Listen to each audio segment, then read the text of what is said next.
दोस्तों, आज की हमारी कहानी शुरू होती है एक आदमी की लाश से। जनवरी 10, 2022 की सुबह एक आदमी सुबह के 4 बजे के आसपास जंगल में सैर कर रहा था। तभी उसे सड़क किनारे एक शव दिखाई दिया। लाश का रंग पूरी तरह से पीला पड़ चुका था। उस आदमी ने उसी टाइम अपना फोन निकाला और पुलिस को इन्फॉर्म किया।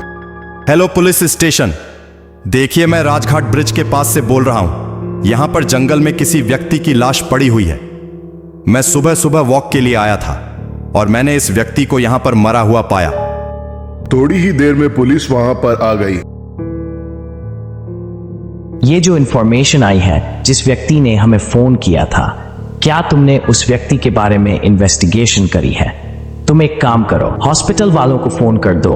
वह जल्द लाश को वहां से ले जाएंगे और उसके बाद उसका पोस्टमार्टम करके हमें रिपोर्ट सुबह तक दे देंगे। पुलिस की इन्वेस्टिगेशन के दौरान उन्हें ये पता लगा कि ये लाश राज नाम के लड़के की है। पोस्टमार्टम की रिपोर्ट से पुलिस को पता लगा कि उस आदमी की लाश के गर्दन के पास 2 दांतों के निशान थे। पोस्टमार्टम करने वाले डॉक्टर को ये बात बिल्कुल समझ नहीं आई कि किस तरह से उस लाश में से खून बिल्कुल सूख गया था। ये लड़का कुछ ही दिन पहले मुंबई से 4 साल की पढ़ाई करके वापस लौटा था।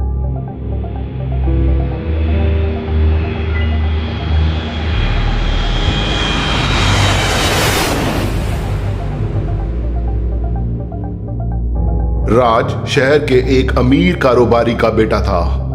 जहां पर राज रहता था वो जगह एयरपोर्ट से 3 घंटे दूर थी, इसलिए उस शहर में पहुंचने के लिए लोगों को अक्सर 2 घंटे ट्रेन से और फिर 1 घंटा गाड़ी से ट्रेवल करना पड़ता था।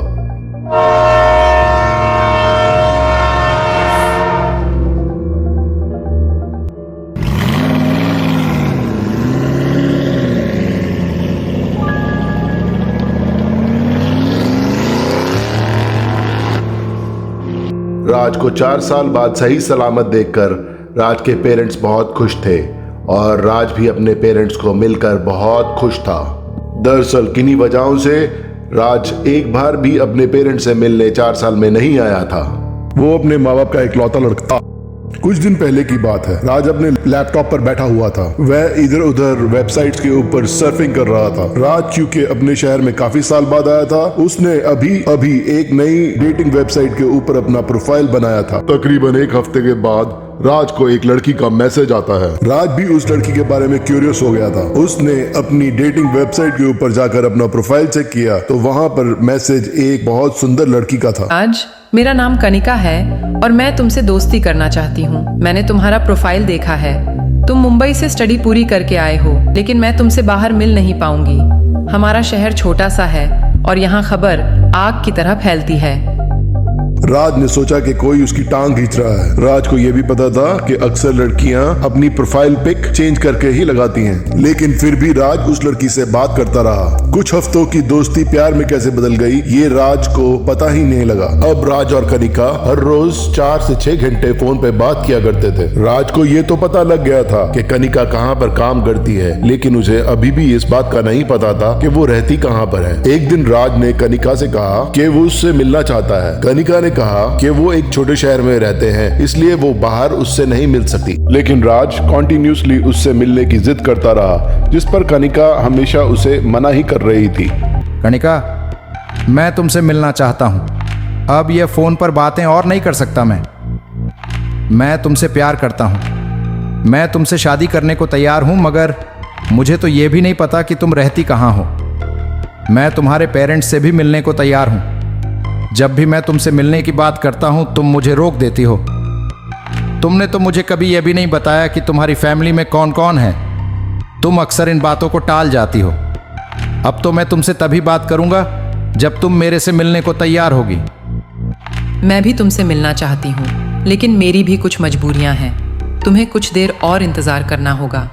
हो सकता है अगले हफ्ते मेरे मम्मी पापा मेरे कज़न की मैरिज को अटेंड करने के लिए दूसरे शहर जाएं। मैं उस समय काम का बहाना करके पीछे रुक जाऊंगी। तब तुम मेरे घर आ सकते हो और हम 2-3 दिन का समय इकट्ठे गुजार सकते हैं। 3 दिन बाद कनिका ने राज को अपने घर का एड्रेस भेज दिया।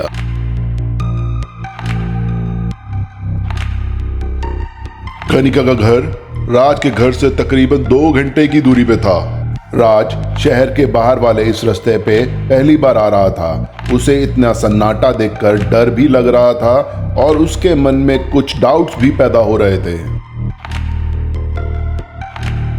तकरीबन रात के 9 बजे राज कनिका के घर पहुंच गया। जब राज ने दरवाजा खड़काया तो कनिका ने दरवाजा खोला।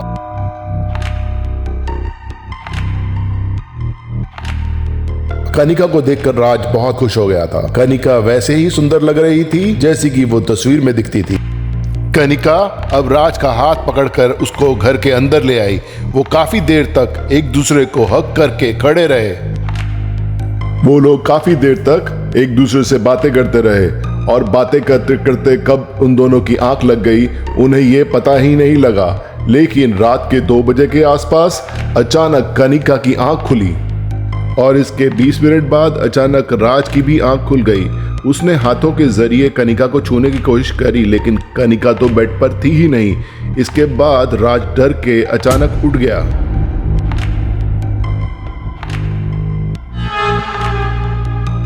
राज ने कई बार कनिका को पुकारा मगर उसे कोई जवाब ही नहीं मिला।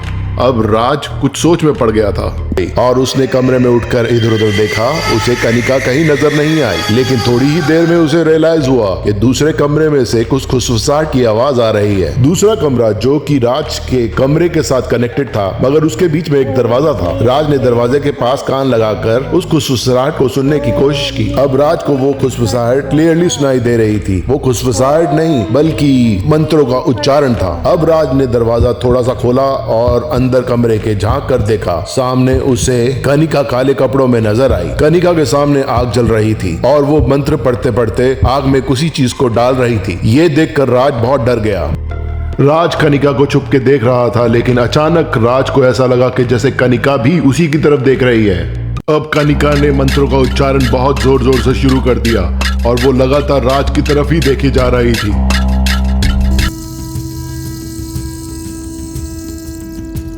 ओम ह्रीं क्लीं फट् स्वाहा। वो चुपके से बेड के पास आया। उसने अपने जूते उठाए और उसने कमरे से बाहर जाने वाले दरवाजे की तरफ चलना शुरू किया। उसने बाहर जाने वाले दरवाजे पर हल्का सा जोर लगाया ताकि वो दरवाजा बिना किसी शोर के आराम से खुल जाए। लेकिन तभी राज को रियलाइज हुआ ओम ह्रीं क्लीं फट् स्वाहा।